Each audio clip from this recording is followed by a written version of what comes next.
It is.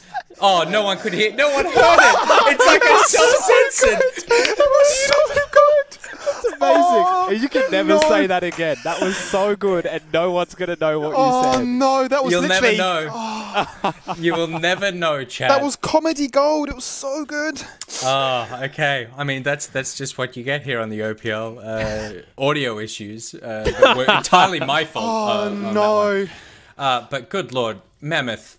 I mean, I missed their win when I was away a couple of weeks ago. It is so good to be here. Spawn, was it just me, or did it feel like Mammoth could feel that at any point this could slip through their fingers? And there were a couple of moments there where it was like, no, like performance anxiety.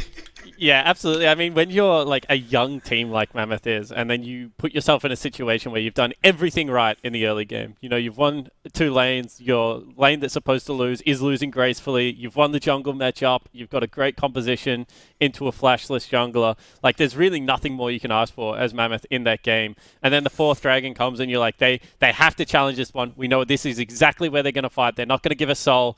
And then you're just a little bit too, like, indecisive, a little bit too slow on your setup. All of a sudden, Legacy ace them. They take the, dragon. They take themselves the Baron as well. And I was like, they've just done it. They've let the game fall through their fingers. Like, they should be applauded for how well they, played the early game and the mid game. But, this one's got away from them. But the fact that they then stalled it out, in fact, made the Baron power play just irrelevant by taking down that mid lane inhibitor, and then got themselves, the Elder Drake and finished out that game. Not cleanly, but decisively, I think is the right word to use. I mean, that's such a super good moment for a young team. Rusty, you said it was like, what a way to start a weekend, and Mammoth must be beside themselves right now. But how are Legacy feeling? I mean, you never go into a game like that saying, we could lose this one. You know, at any time, right? You make enough mistakes, you could lose a game. But, you'd be devastated about that one if you were Legacy. We said after their first loss, Nick, it was kind of just a relief almost, maybe. Like, that's finally out of the way. But that one's very different. And this one is... Sorry. I was going to say, the thing is, and I drill this into, like, my team all the time, and I try and say it to everyone I can, you are never as good as people tell you are, and you're also never as bad as what people tell you are. There's always somewhere in the middle that is actually the truth. And the reality of the situation is, if you can hit Challenger, there's only like 1 to 2% between you and the rest of, the people that you're playing against. And obviously, if it's 5 people with a 2% gap, that's 10%, and you look much better. But all you need is to play a slightly better than average game while they are playing decidedly average for you to have a, big advantage in that way.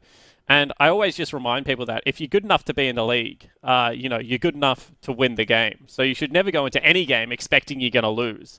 And I think that shows up today. I don't think Legacy played anywhere near their best League of Legends, and sure, Mammoth did, but that just shows, between first and last, there were 7 wins before this game or something like that. Well, they're actually much closer on the day than you would think. Well, congratulations to Mammoth. A very exciting day. The real winners today, Mammoth. The real losers were, of course, Twitch Chat for the first couple of seconds of this segment. Okay. But Twitch Chat, you can be winners because we've got 2 competitions running at the moment. The first one, EPOS, want to give you gaming headsets. And that is a good position for you guys to be in. All you need to do is tell us your most out of this world gaming experience. Share your story by replying to the post that we've got on @OPL right now. Just tell us your favorite, most memorable, most awesome gaming experience. We will pick our favorites in a couple of weeks' time, and we will announce the winners live on the OPL, and 2 winners will take home a GSP 600 headset, each potentially signed by Spawn if that's something you're into. Rusty, what is your most memorable gaming moment? How much time do we have? 15 seconds.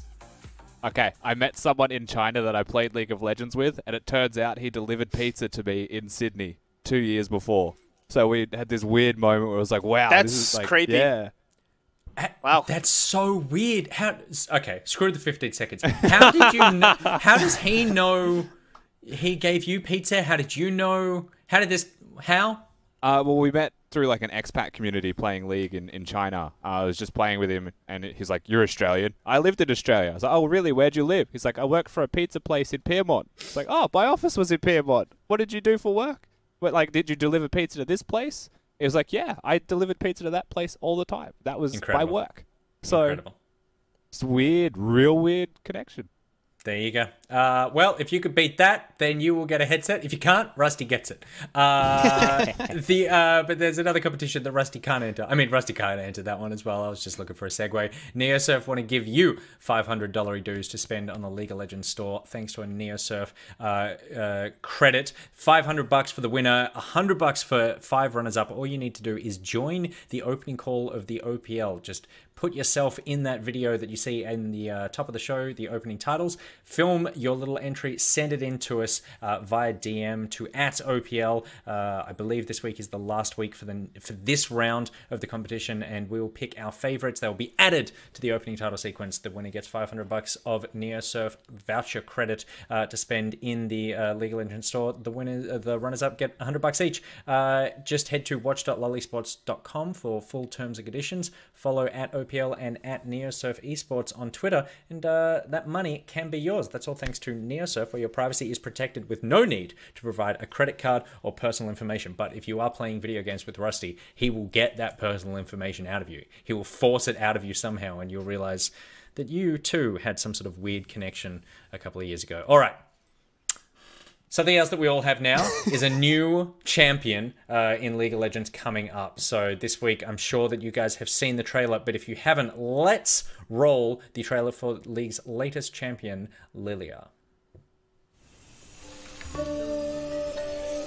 Mother Tree has shown me dreams of the world outside my garden.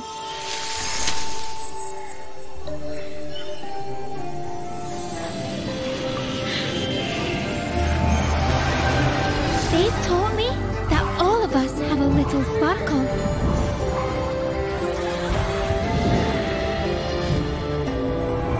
That precious light lives on, even when we sleep.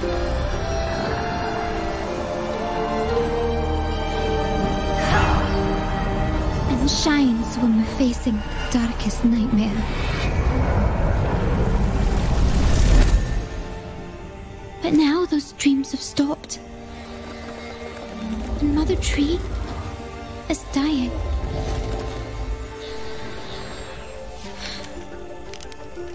I can do this.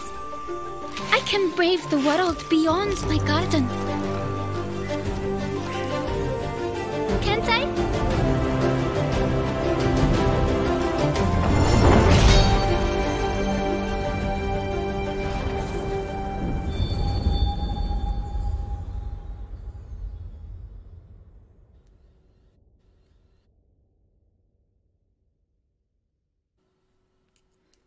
Screw League of Legends. I just want to play that game. Spawn, Question. please. What is she? She's a dryad? So Yeah. is she a dryad? Because I have a problem with this. Okay. Okay. Because to my knowledge, dryads are mythological creatures that are like some daughters of some nature goddess, like blah, blah, blah, blah, blah, made up. There are no males, so they kidnap males from the human race and they actually force them to mate to have offspring. And they're connected to a tree and they can't leave their tree, right? Now, her tree's dead. She has 4 legs and isn't mating with anyone that is of a humanoid species, I hope. And she's just roaming about. Is she actually a dryad? I have a can't problem be with then, this. It's Because- this new tech. We're in 2069, and you know, you got designer babies. You now got designer creatures. It's mythological. It's fantasy. It's what the world is, mate. Because I know that WoW, which I don't know, like maybe I get fired for saying this, but I know WoW has a form of dryads that are on 4 legs, but like, yeah, she's a centaur. Like, surely she's just a centaur. Why are we making up a new name of creature when there's already a name of creature called centaur, which is half horse, half person? I wonder if it's because centaurs have normal-sized midriffs, and she has the longest tummy I've ever seen on anyone ever. Fawn so that is could be the half goat, difference. half person. She is not a fawn. So let's also get that straight. She has hoofs, not whatever a fawn has. You think those books behind Spawn are just for show? He's been read them researching all. and preparing for this conversation for while 2 decades. centaurs are stereotypically male, there is no law that says they can't be female, I'm pretty sure. Whereas there are no male dryads. They're called Druze or something, and they're a son of a different god, and they can't breed together. Anyway, She looks cool. I think she looks like Aurelion Sol of the jungle. She moves real quick, spins her hammer around and can put people to sleep. Good to have a control mage in the jungle. Yep. I just got told only 60 seconds left, so I figure we may as well talk about the League of Legends stuff now. That's fine. Like, trust me, we were gonna run through the kit and be like, what do we think of the passive? What do we think about blooming blows? Like, where do we think she's gonna fit in a comp? And we're like, what's her weaknesses? What's her strengths? And really, we spent most of the time going, I don't understand how she was bred and where this creature came from. So that feels on brand for us. Rusty, just very quickly, do you like this champion?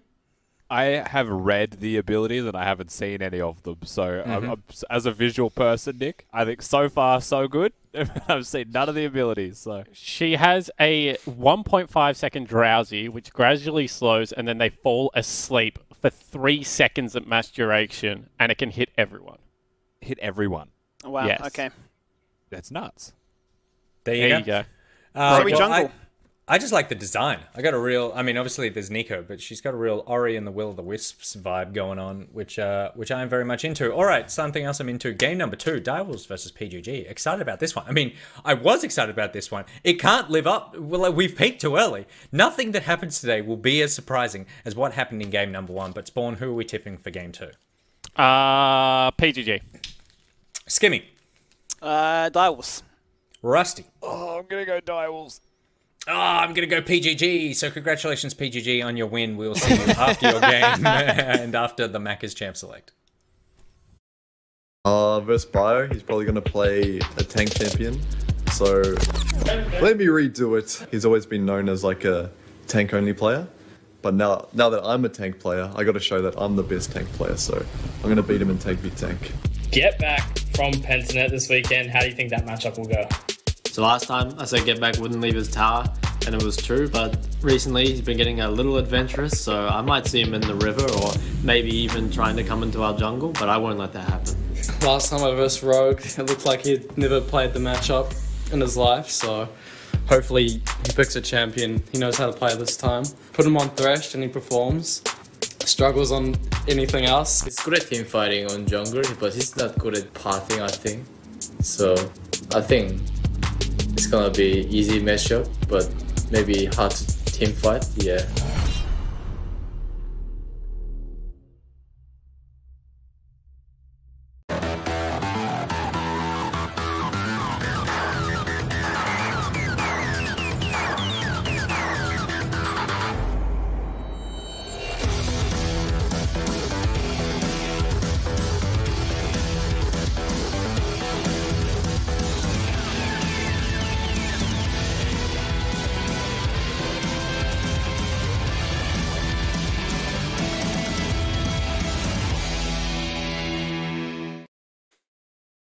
Welcome back for game number 2 of the day as Pentanet.gg do battle with the Direwolves. And Rusty, this is a big one on multiple fronts. There are 3 teams right now locked and tied in at 3rd place. 2 of these teams being on display here today. So it's a big match to sort of break up the mess and try and sort of separate yourself and almost guarantee yourself that playoff spot. Yeah, it's going to be a big game for both respective teams, and if you watch that Trash Talk video just seconds ago, I think a lot of the things that we're going to be looking at in this game were really set out by Direwolves. It's going to be a very curious game to watch for specifically those things. Now that we are 2 picks in here for the Direwolves, they've gone for the Syndra approach, something we spoke about in the last draft. Can't fault Mammoth for picking Ahri if it wins, but we've got the shock version of it in this game. We certainly do. And what is interesting for me, a few things. First of all, Fresh, banned away. We know exactly how good Rogue is. But the Ashe being locked in and then just a blind pick of the Syndra. So many times we've seen Syndra come in the first 3 rotation because you're wanting to flex it in that bottom lane. Yeah. So quite curious to sort of see them just reveal their carry cards right off the bat. I think that's interesting because Getback's an Echo player. He's like that style of player potentially, but of course we're not going to see that from him in this game. He's gone for the Twisted Fate. Syndra does have a lot of decent wave priority against someone like a Twisted Fate. But with the nerfs that she got in the last patch, the mana cost on Q, it is a lot harder to sustain yourself through your early laning phase. You're almost locked in now to having to go for biscuits or teleport earlier before the Lost Chapter, depending on how aggressive the lane is. So that's now going to be something that Getback might just find some better back timings. If he keeps that Ignite, that will really mix things up and add some serious spice in there. But I certainly would. That's Sichuan levels if he keeps the Ignite. We'll see what happens. We've seen Unsealed Spellbook be a commonly used rune to obviously cycle through all the different kind of options, and you know, double smite's always a bit of fun as an interaction. But the Direwolves are going to respond with their final pick being the Tarm Kench, so a fair bit of protection so that their immobile carries can do damage, can get out, and can survive what is already looking to be a kill comp setup here from Pentanet, from the bot lane, and from the assistance that will allow the likes of Get Back to leave his lane with confidence. Yeah, I mean, bot lane's going to be a hotbed for action, so I like that Tarm Kench option. You know, the disengage that you highlight is going to be pretty crucial. I almost said vital. I'm avoiding saying the word vital because he's in no puns here. Game. This is a pun-free zone. And Direwolf's going to go for the Lee Sin. Lee Sin has been widely regarded as a great champion as long as you're great at the champion. But it does mean that Pabu gets the pick in response. Now, he doesn't have the Volley Bear, he doesn't have the Olaf, the Jarvan, the Set have all been removed as well. He could just go Trundle and try and chomp some heads. But it's his choice right now. As you say, a lot of those comforts have been removed away from right now. The Trundle will be the lock-in. They were deliberating and deciding whether or not they want to go with the Urgot. You expected a bit of crazy shenanigans coming out here from BioPanther. They're going to go for it, and much fitting to both of these teams is always looking to last pick their top laners. What is Chippy's response into an Urgot? If there was any team in the world, Skibby, that is equipped to deal with an Urgot, it is the side of Direwolves, where Shock and Chippies are both prolific Urgot players. We'll see where they choose to play in response to this one. They should be very familiar with the champion itself. They're going to go for the team composition-based decision here instead anyway. They're going to go for the Wukong. They're going to play for that 5v5 strength. They've got really good team fighting with an Ashe for engage, the flanks from the Wukong. And then there's just a bit of a skill difference in the mid and jungle champions when they skill check their opponents. Where the other side, I feel like for Pentanet, just looking at their overall comp, very easy to execute, right? Like you've got a Twisted Fate that goes to side lanes with a Trundle Pillar, and then you've just got kill threat from a Nautilus and from an Urgot that'll lock that, like once that person's locked down. So very simple, basic League of Legends team fighting coming out of what is a very good team fighting team. Well, I look at this, and as you say, from what we saw from the very get-go was action in the bot lane, looking to try and deny the all-in collapse that can come across as a result of the Twisted Fate Destiny coming on through. And that Trundle could just be basically a damage sponge. Rocks up into the front line, pops a Subjugate, and runs off giggling through the jungle saying, well, there's all your damage gone, you can't do much against this. I think, for me, Urgot is kind of that span in the works of saying we expect Direwolves to go for this kind of AoE wombo combo style. Think back to when Chippy's played the Wukong into order. Always those deep flanks, always those insane knock-ups. Urgot could be really crucial in breaking things up with his ultimate and that fear. What is super interesting to watch in this game for the viewers as well is, what does Vital do? He has been pretty widely regarded through the first split as just like, put him on a carry champion and watch him go.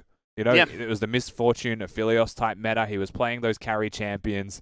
The rest of the map had a lot of the priority with their engaging and things of the like, where he was just a weapon, right, that you just unleash onto the Rift. And now he's playing the Ashe, right? So he's actually a major part of the engage. So he's going to be the person that we're scrutinizing the most when it comes to those arrows being thrown out. And that does change the game a little bit here for the side of Direwolves. It is his first Ashe performance of the year. As you highlight, he's tended to go for the more aggressive of the AD carries available in the pocket so far, and combine that with the likes of a Tarm Kench, obviously going to be catered to this to ensure that they can find those moments, but definitely going to stray away from the aggressive tendencies of, you know, Leonas, Nautiluses, Freshers, and the like. Regardless, not going to have any trouble engaging, plenty of options to fulfill that need. Let's see exactly how game number 2 plays on out, as Pentanet.gg are on the blue side with Direwolves rocking it on the red. See some synergy here between mid laners with their emotes. Makes you wonder if they had organized that one earlier. But you know the Get Back's always going to have his signature sad B that he throws out. And he actually said publicly, by the way, after the game, it was subconscious. He doesn't even realize sometimes that he's using the emotes. So when he dies, if there's just a random sad B, you may not actually even know that he's doing that. That's how much of a memer he is. BioPanther now going to look towards the Tribush here at the very start of the game, maybe to try and catch Chippy's going back to lane. But little does he know, both top laners have done the exact same thing in different places as Rogue. Rogue is going to come for a level 1 gank, going to force out their clans very early on, and that is so perfect for Get Back here. Going to make it so nice And so free in this lane to land those gold cards and look for that potential all-in, especially because he's got the unsealed spellbook. So as I mentioned earlier, can cycle through the likes of a cleanse, a heal, and ignite himself and continue to own this lane matchup.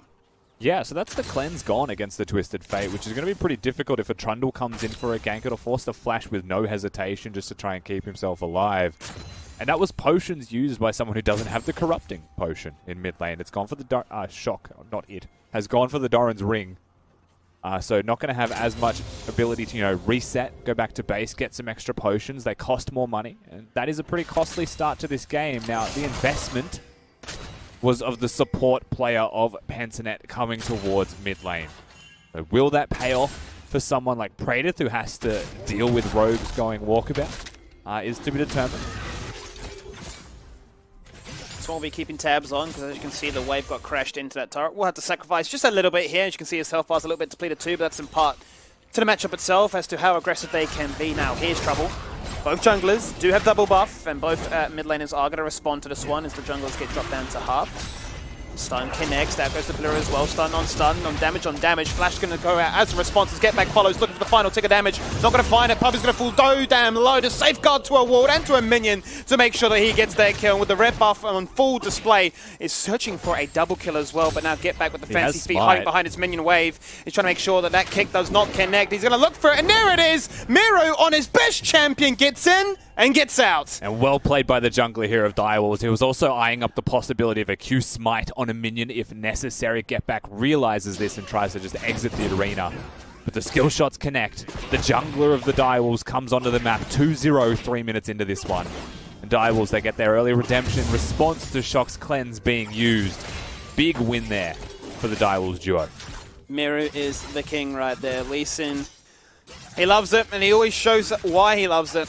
And that pays off so much right now. The interaction between mid and jungle, so many summoners having to be burnt, and Shock a big benefactor of that, falling so far behind at the start there, but picks himself up 2 assists to try and stabilize. Yeah, holds flash for so long, and was able to have the Nimbus cloak for some distance to get himself out to safety. Hook just going to miss in bot lane, so I can continue my point. Sucked in, Pentanet.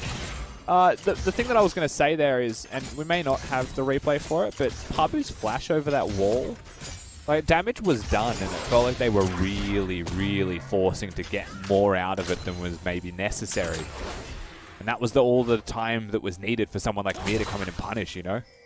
Backfires massively with how overzealous they got. It certainly does. And now, how does that really affect the game plan of them trying to get their bot lane ahead and have a Twisted Fate joining in to assist in that matchup? What is the response really from Pabu, who continues to hover mid and is going to show face once again? This time no flash. Stun will start things off. And the pillar is there. Lisa needs to get on his Nike. He needs to run to this lane as quickly as he can. Out comes the safeguard.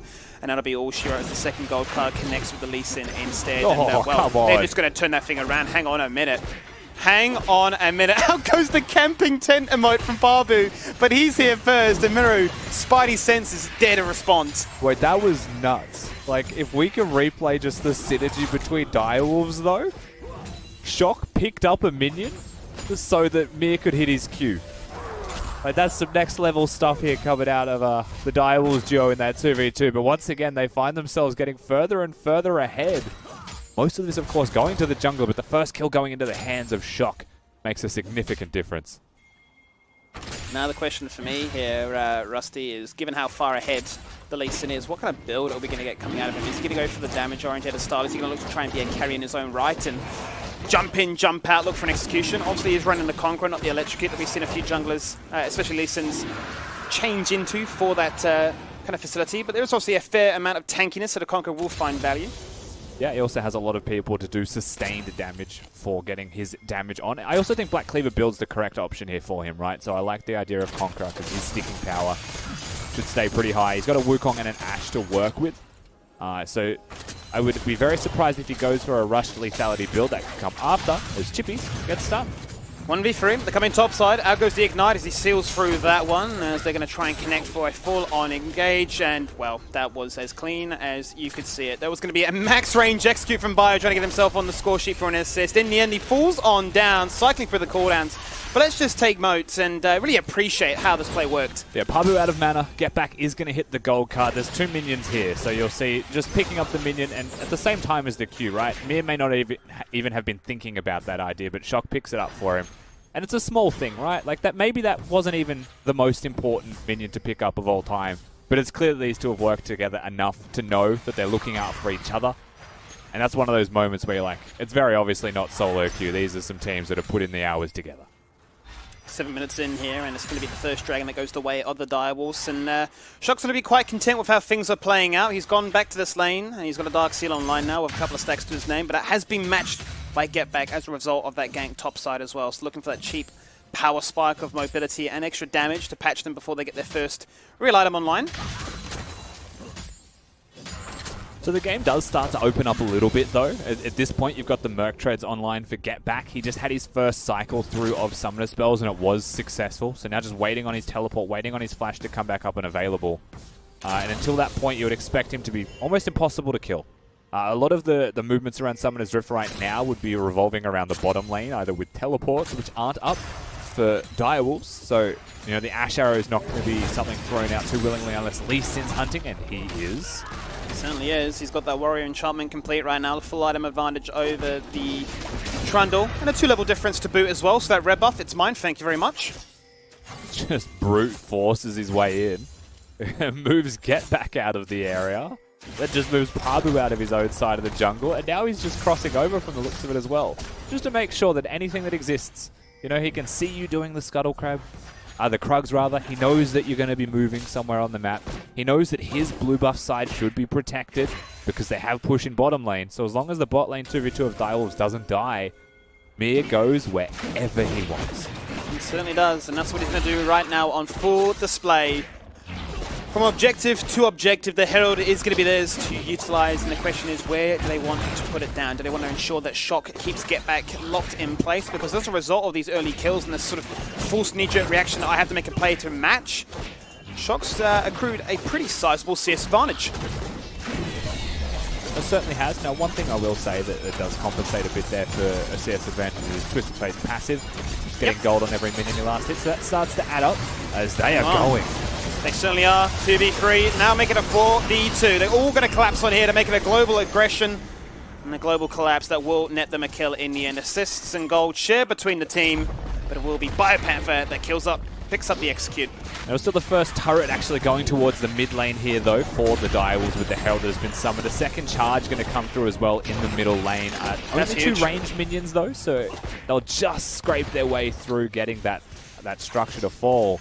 Looking at bot side here, they get 3 plates. They're close to a 4th plate, but they don't break the turret. Direwolves still comprehensively winning that trade, that little skirmish. And, you know, this all comes down to the fact that Mir has so much freedom to move that he was able to start the Herald so quickly. The response from Pensinet.gg exists, but it's a little bit slower, and that time was everything.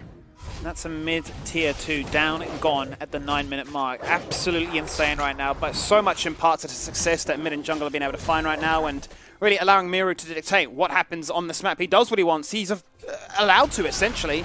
And we beg the question as to what would he use with this Herald? Well, the answer was really provided to him when Pentinet's a full 5-man squad collapsed bot side to find that kill. So that opens the map considerably and will mean that this Twisted Fate not going to be as protected as he once was.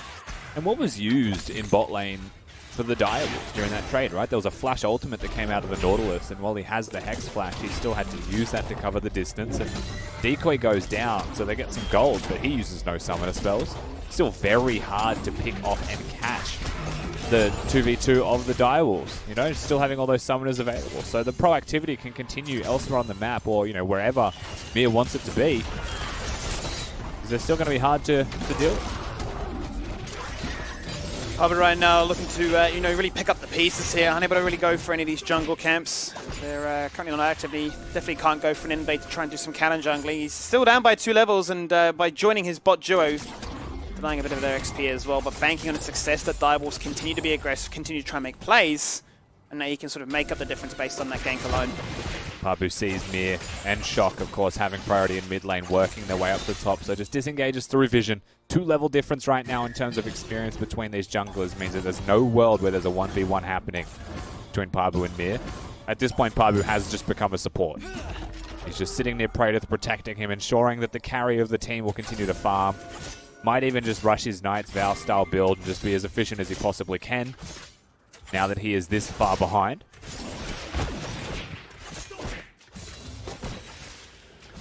It's how aggressive they can be. They can just literally walk into your side of the jungle when you've got a numbers advantage and say this vision belongs to us. You're not allowed to see anything right now. You can't even force a collapse. Doing a good job though, as the wave will crash on in, and Get Back is on the hunt. However, out goes the depth charge into the full combo as the Destiny comes on through. But Get Back has no mana to start this fight off with, but it doesn't seem to matter in the end because he pressed the stopwatch and prevents the full unleashed power from Syndra as a response. Shock will fall on down.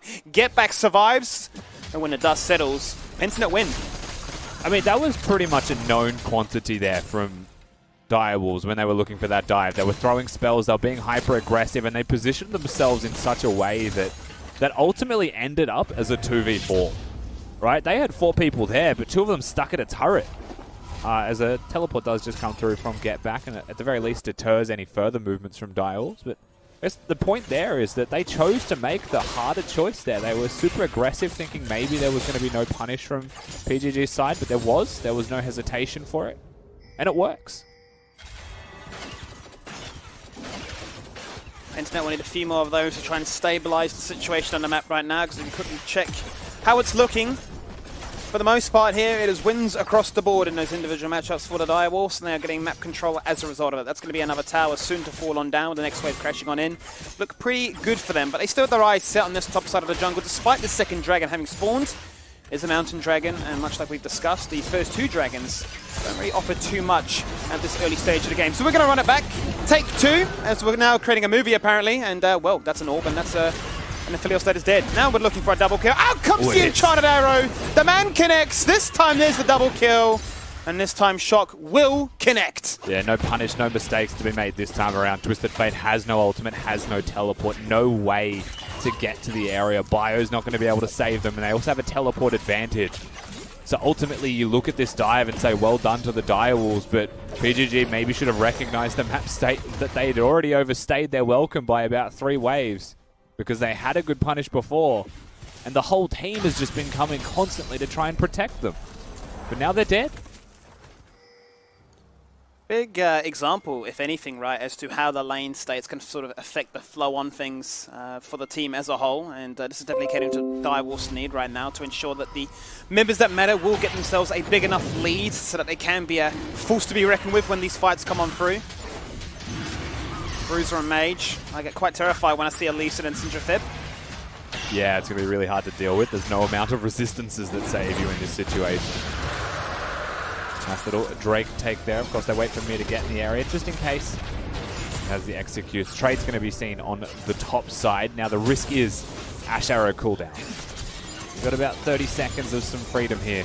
But Ash basically unleashed on the map.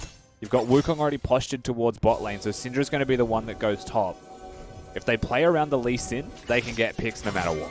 But Ash Arrow is the way that you play around that Lee Sin.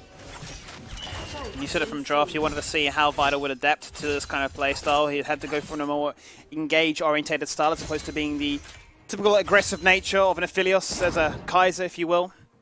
So far, it seems to be working in their favor, and that's why 15 minutes in, the Direwolves are up by 4,000 gold. And the timing continues to be impeccable from when they're looking to force fights, when they're looking to try and collapse and draw members' attention elsewhere. They've got mid-priority, they've got a wave that's being collapsed upon top side, and Chippies will have to teleport if he wants to join in for the second Herald that is now online. Yeah, and this should just basically be a free take. If you look at where Parbu's currently pathing on this Trundle, he's going towards bot side, maybe takes Krugs, maybe just hovers and protects, get back afterwards. He's a full support Trundle. He's resigned himself to such a position permanently at this stage. There's just no world where he could ever contest near on the Lee Sin now that he's this far ahead. So it's just going to be a Herald for free. I say for free in air quotes, of course. They are trading the bottom side of the map. What will they go for with this is the question. They've got the Ash Arrow they can throw towards top lane. Shock hovering and aggressively pushing this one. Of course, Bio's going to be smart and back away. But at any moment, if Bio steps up, there could be an arrow there, a Tahm Kench ulti there, and it could just be on. Kind of banking on once again continuing to run Pentanet ragged around this map. You can see that Miro has the Herald's ready to deploy it to continue to find tier 2 turret after tier 2. And Decoy's actually opted into a quick rush on the QSS, so going to be an exceptional damage sponge with his grey health mitigation, not to mention the inbuilt cleanse that will now come online as a result of that. Shock also running that cleanse, and that's back up available for him now. So the ability for them to try and find a target, stick to them, and look to delete is going to be as easy as it was before. I'm surprised that they didn't actually make the play, Direwolves. They saw Pabu on a ward in literal Narnia on the bot side of the map, but they're going now. They certainly are, and get back into focus, and he'll fall on down swiftly as now that turret will go on down in quick succession as well. The Direwolves are so damn strong right now, 17 minutes in the game on full lockdown. Very telling of the form that both these teams come into right now. From the previous 4 times these teams have met, the last 3 have gone the way of Direwolves. They are the team to keep your eyes on. They most definitely are. Coming into this game with some red-hot form, particularly the jungler of the Direwolves is the standout member that you'd be talking about. Shock has been so consistently good as well. Just such a solid mid-lane option for a team. He's really stepped up this split in terms of his consistency. And if you think about this game, right, there was a level 1 roam from Rogue on Nautilus, hits a hook on him. That's double CC level 1. Then Trundle ganks, we'll hold that thought. Ganks upon ganks as the flip goes out there from Yurgot, but now R2 comes and connects, and he's going to get knocked up into the air. And he's not having any fun at all because the boys are back in town, and they say hello, and they say kia ora in fitting Kiwi fashion. They definitely will find themselves the kill as well. They could summon the Herald if they really wanted to. Threaten for a second turret, and they're going to do so. They don't know where the rest of Pentanet.gg are, but they can see the Twisted Fate starting to work his way here. So at the very least, you'll take the charge.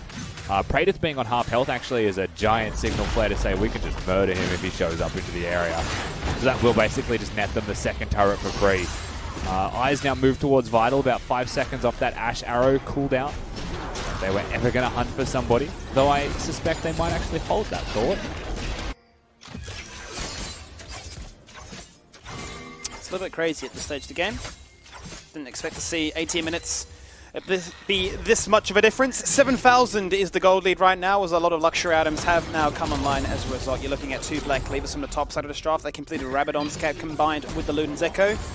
A ton of damage, a ton of CDR, and a ton of ability to make sure that if you get stunned, you are going to die in that small amount of CC duration. It's scary times here, and it's only compounded further by the continued difference between both junglers. A 2-level discrepancy between the Trundle and the Lee Sin. Yeah, they're just massively ahead in the places that they need to be, right? It's the part of the map that's constantly moving around. If they can have Shocker and Mir staying in general proximity to one another when it comes to making plays, then they're just going to be well equipped to continue to snowball this game out. And that 4K very quickly became 7. That could very quickly become 10. And then it's just far too out of reach.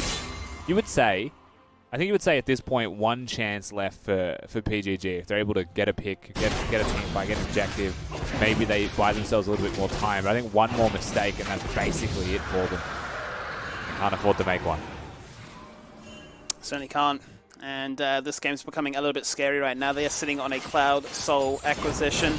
And they have a team that would love to use their ultimates on cooldown right now, and that movement speed will just benefit them so much more as a result. These members, when they find you, when they lock you in their sights, they can stick on you as well. They cancel out so much the defensive capabilities that Pentanet have in response. Now it's going to be a case of proving their mental as to how they can look to try and stabilize and bounce back. Runan's Hurricane just purchased there for Vital. He's got his second item spike. He was the last person really left that needed that item spike before they really hard forced for something. And 20 minutes into this one, they could consider Baron. Isn't the most important thing for them to do, but they certainly could consider it. They've got enough vision control once the Scuttle Crab falls down. They can sweep their way through the pit. You can see the Help Me ping's actually on it already. The 20-minute Baron take. There are still tools. There is a blue trinket for Praedyth. There is a Twisted Fate ultimate. Maybe they could just force the TF ultimate and try and get some picks afterwards, but balls in the Direwolves' court. They can do what they please.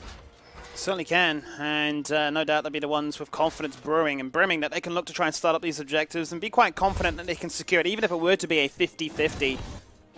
But under the radar is the likes of the Aphelios and the Urgot. Yes, they've had a killer piece. Yes, they've been picked apart in these side lanes farming, but they've been doing a formidable job going toe-to-toe and keeping up with their lane opponents.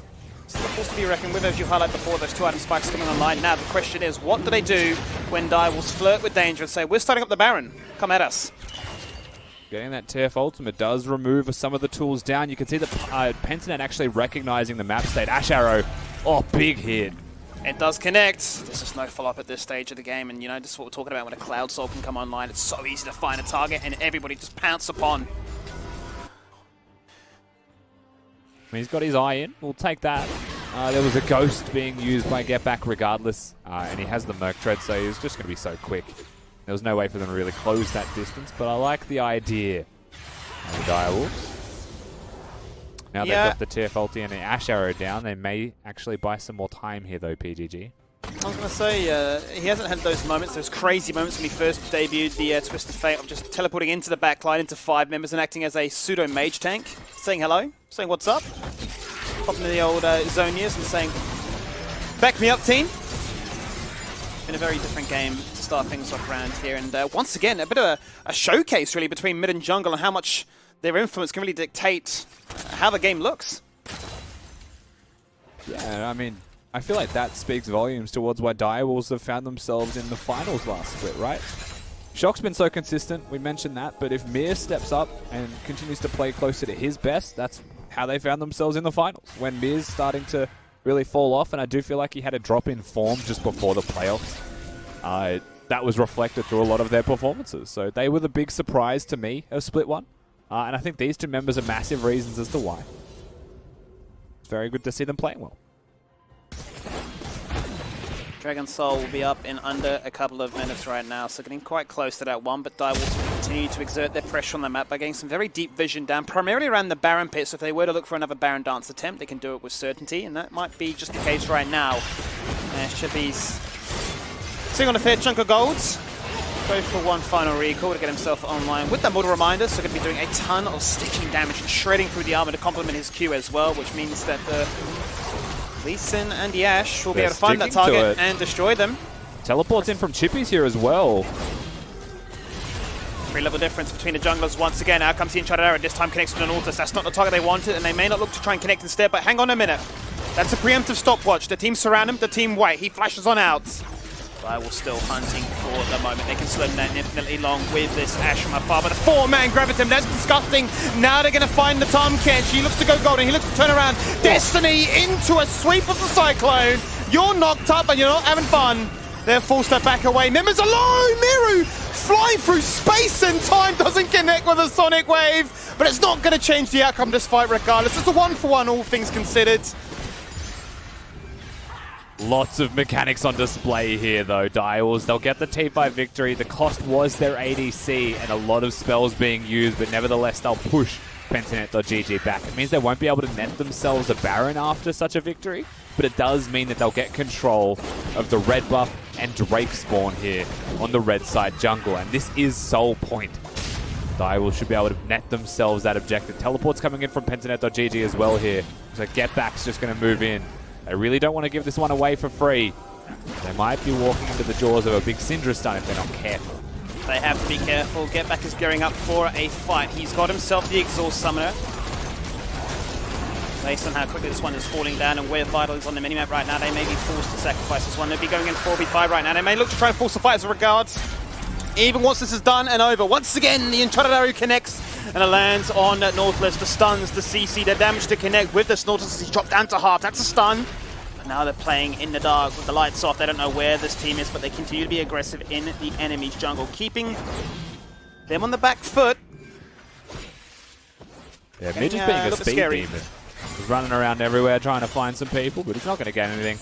They are going to have to concede the Drake, and you know that's the price of just not having enough members there, losing your ADC, losing a lot of control over Summoner's Rift. Chippy's comes in and tries to do what he can on a flank, but he's being constantly pushed back whenever he's hunting for those flank positions, which is one thing that PGG are doing quite well.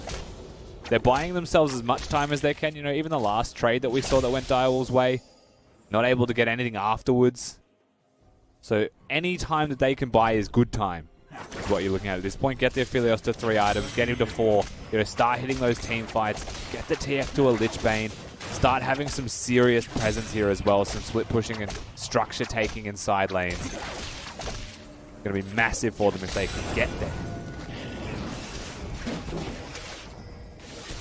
That's what they're going to be banking on. That Direwolves will continue to be aggressive, continue to hunt, and hope that they make that one slip up that gives them an opportunity to get themselves back into this game. You can see that really the gold lead that is 6,000 ahead for Direwolves right now is only in 2 lanes between jungle and mid. Elsewhere, it is very, very close. Take 3 on the Baron as to start things off again. They're playing on vision, but that will be cancelled out by their own control wards. So, the question is, what will Pentanet do when they need to find things? They're going to go with the Twist of Fate ultimate, and that's going to reveal the entire map. He's going to connect and he's going to commit.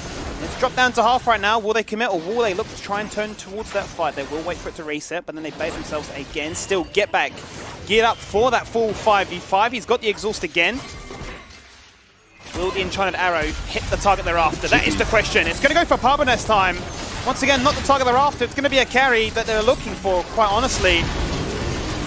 And that is a knock-up. That is disgusting right there. It's Chippies hits the backline, knocks them all up, but still Direwolves aren't convinced that's the fight they're looking for. Yeah, these engages just haven't been good enough from Direwolves. They're not going to be finding anything. It's pretty messy. It's pretty inconsistent. Hook going to connect here as well.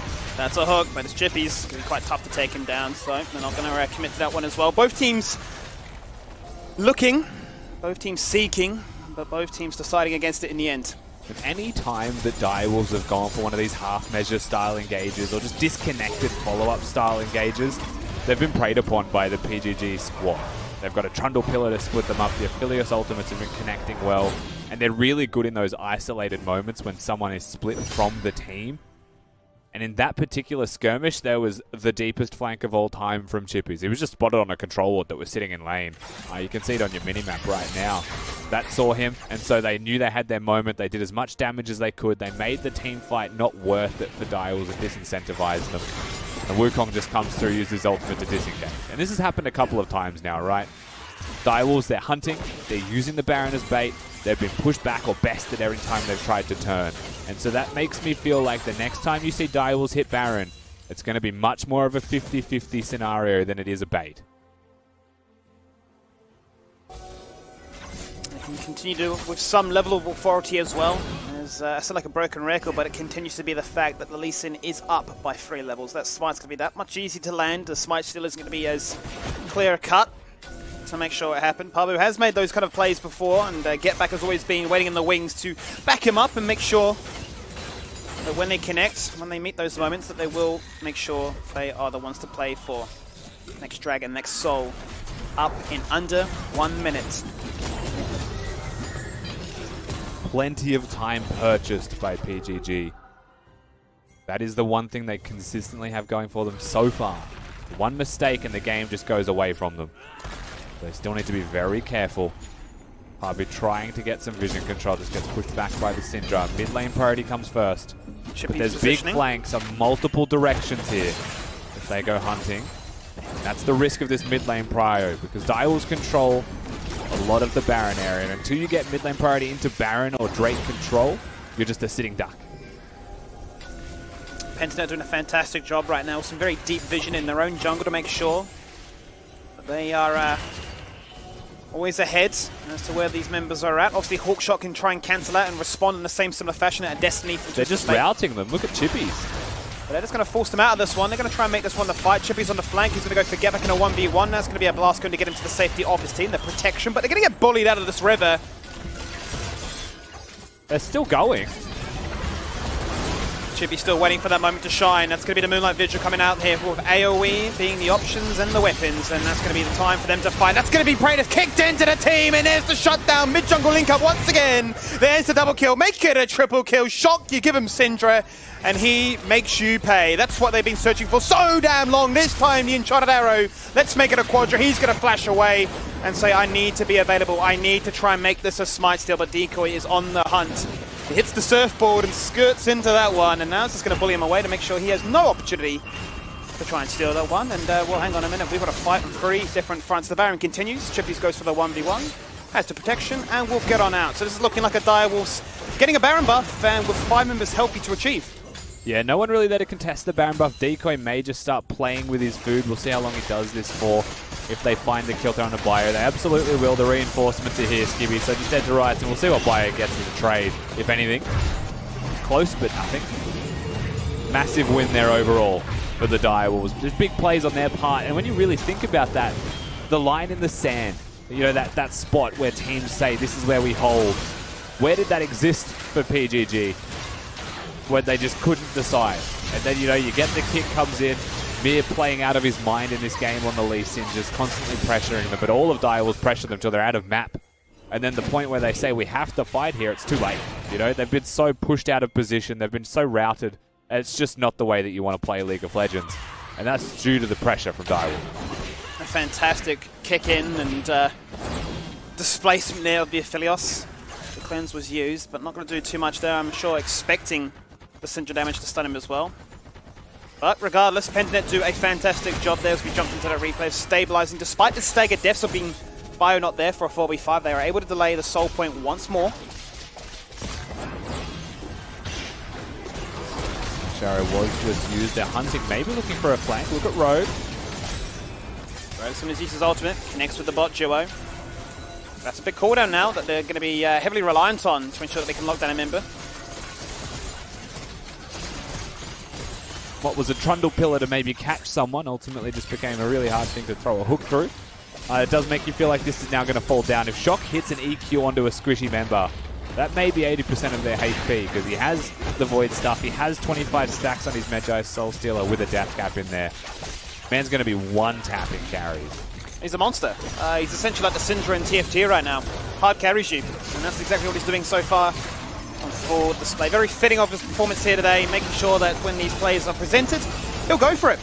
They'll be screaming winnable on comms, no doubt, as the first inhibitor falls on down, and they're gearing up for a second, utilising this Baron to create effect, inspiring that cannon. And then they do all the work, as it will finally fall on down, because Praetor has the range. They let those Chakrams fall off from Praetor. They'll be in a much better position, and they do, to be able to look towards the inhibitor on this push. Chippies is threatening with a deep flank inside the base. This should be enough to push back PGG. But still very reserved, still big stun. Goes to Moonlight Vigil once again, but look at the response. Praetor takes a punishment, takes a beating. And sooner or later it is going to drop. Chippy's pressure now starts to mount up, and it'll be more than enough. Even though Shock has no HP, and the base is right there for Praetor. I think this may be the moment. If they take too long, they would have looked for the hook. But well timed here by Direwolves. They'll get themselves 2 inhibitors. They'll just be out. No trouble, no trade. No issues here for them to continue to snowball this game. No drama for them, and as you can see, the 10,000 gold lead buffer that presents them is what they'll use in the end to slow push that wave in, with the Baron buff inspiring that creep wave. 2 super minions now crashing into separate lanes. It's going to be quite hard for them to now look at contesting another dragon that will be spawning. And potentially one they'll be looking to try and give across to maybe play for an Elder Dragon. It's going to be quite interesting to see how this game does continue. When we look at recent matches between these two teams, it's all over the show. Fluctuation is the key number here. We've had games that have been done in 26 minutes. We've had games at 37. The outlier has to be the game that took 51 minutes between these two teams at the start of the season. Yeah, of all teams, it's most likely going to be these two for a long game. Direwolves get a lead. They do like to slow the map down a little bit. Ash Arrow just hits the mark. Ash Arrow connects, and that is a ton of damage. Shock has 700 ability power. The man is a monster. He can one-shot you from afar. You can even see that when the stone plate is procced, how much of a beating he takes. And they continue to push the one remaining lane that has an inhibitor standing vital. Vital's just 1v5ing. He's just going to run into that base right now, but the response to Moonlight Vigil was disgusting. Can they find a hook? Can they find an execution? They are indeed. Urgot going to get his moment, and that's going to be a Gia that procs. As a result, Chippy's forced to dash away, and he will to great success. Oh, tensions were rising there. A chance for Pentanet to claw back victory. Teleports coming in. 2 teleports here as well. Direwolves may have overstepped. We'll see how they play this one out, because now they're the ones being potentially routed. The base will die for PGG if they're not quick.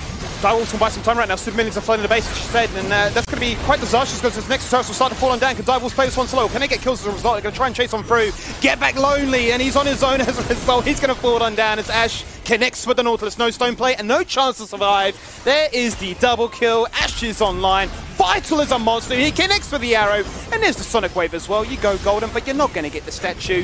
Thanks for the inhibitor. Thanks for the money. Thanks for the GG condition. Out go the bees. And that's happy days for the boys of the Direwolves. Chippy's a literal Beyblade, just lets it rip into the base as the Nexus falls there as well. Direwolves absolutely find themselves some nice control and continue that through. And the catalyst that started a lot of that off was actually PGG being aggressive in mid lane. They were met, they were matched, and they were bested by Mir and Shock.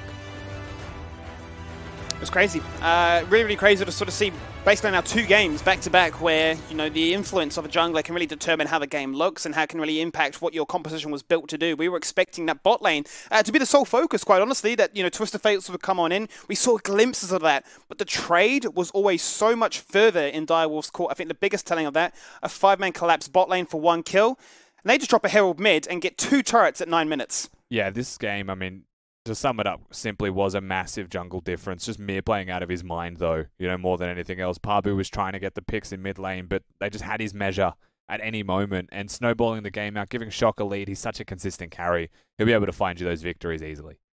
A big win for the Direwolves, and that one gives them a little bit of daylight as they will now break the freeze that is the 3rd place tie. We're going to jump to a quick break, and when we return, another exciting matchup to keep you guys entertained in the Oceanic region. It's going to be Avant Gaming taking on Gravitas.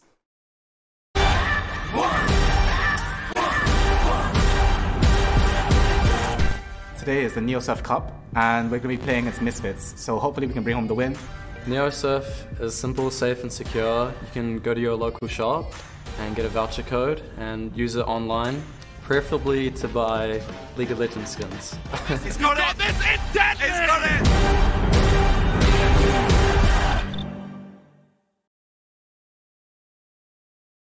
If you're craving the taste of your favourites, head to Macca's for a fast, safe and contactless drive-through experience.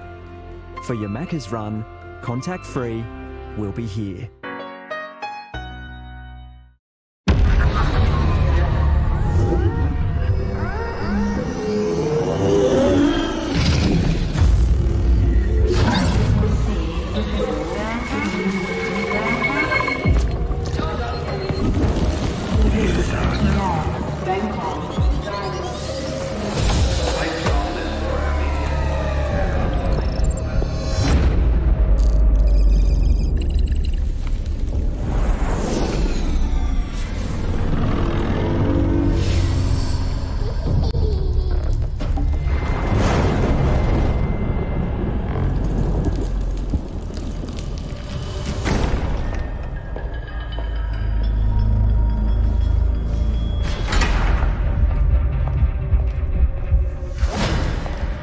Good luck.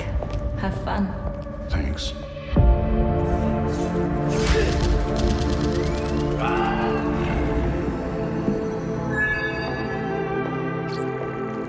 Welcome back, John. Same room?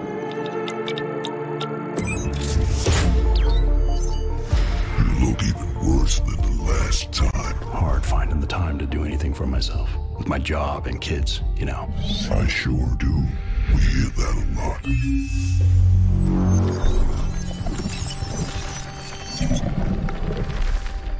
Now, just relax.